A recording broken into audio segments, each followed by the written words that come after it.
Well, actually, I drove while I was active duty. I used to drive explosives every now and again. Sometimes I would also drive small vehicles, type deals, nothing major. I'm a bus driver. I work for the Driscoll ISD. Before I was a medical assistant for 13 years. I worked with the hospital, and then I got into the truck driving school. I wouldn't say it was a growing dream, but as I saw the benefits of pay, and I've always wanted to travel the country, you know, and it kind of did start to become a dream. But because of the laws being the way they are now, I had to get a license in the state of Texas, which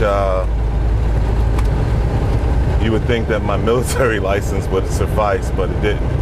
Well, all my brothers are truck drivers, so I'm the only girl in the family, so I wanted to go ahead and go after them, like follow them. What really interests me the most about it was that it was only a 3-week program, that I could actually learn a decent trade that pays well, more than basic trades, you know. This program is very intense. We had 50 hours classroom training, 50 hours practicing backing maneuvers, and 60 hours driving time.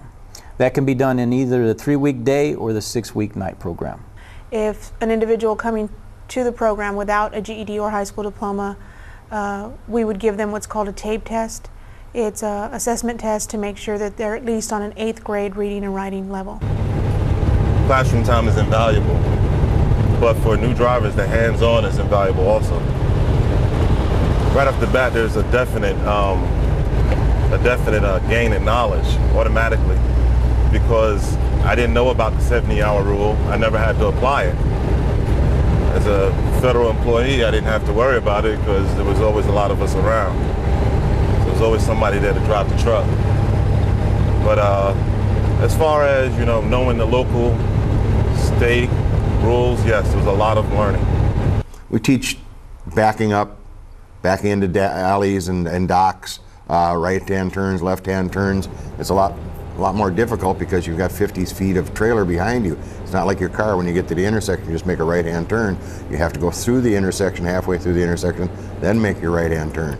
Same with your left-hand turns. We teach you courtesies and merging into traffic and out of traffic, getting on the ramps, off the ramps on the freeways, and shifting.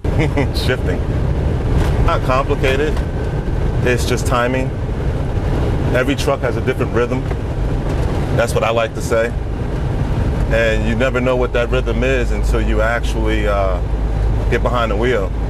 They're all supposed to shift at a certain RPM range, but some are a little higher than others. So it's kind of like a human being. Each person is different. Each truck is different. You never know what you're actually going to get until you jump behind the wheel. You know, theoretically speaking, you're supposed to be able to drive any one of them. Sometimes it takes about a day or so to get used to them. And the 10-speed transmission takes a little bit of getting used to, because something what they call the double clutch, and so it's like it's a ballet you have to actually get smooth with, and it's like the faster you go, the more mistakes you actually make. So you have to kind of ease yourself into realizing step by step, you know. We take baby steps at first and get them used to what's going on and make sure that they're safe, because that's the biggest thing, is that they don't hurt anybody else or themselves. You're pretty nervous at first because there's this behemoth that you get to move, but the instructors are real good about keeping you calm, you know. This requires skill and patience and coordination, but there's very few people that we can't teach. We've broken it down very simply to the basic layman terms of how this should be done and why. It's not a mystery why we want it done that way. It's what the industry expects, and that's how the equipment needs to be treated for safety. The safety of others and mine, that's the biggest responsibility. Because you have a lot of people who are not cognizant of what they're doing when they're driving. And that's where your training comes in at. All that on-the-road experience that you take with you teaches you to be aware of how people can and will do you wrong. A responsibility for a bus driver is that you get a lot of kids on the bus. You get more than 15 passengers on there.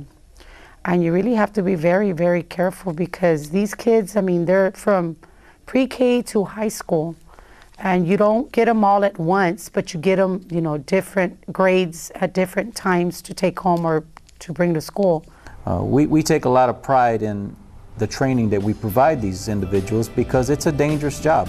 And when they leave us, they know that how to be safe out there. You know, that's what it's all about, making the roads safer and helping them get employment.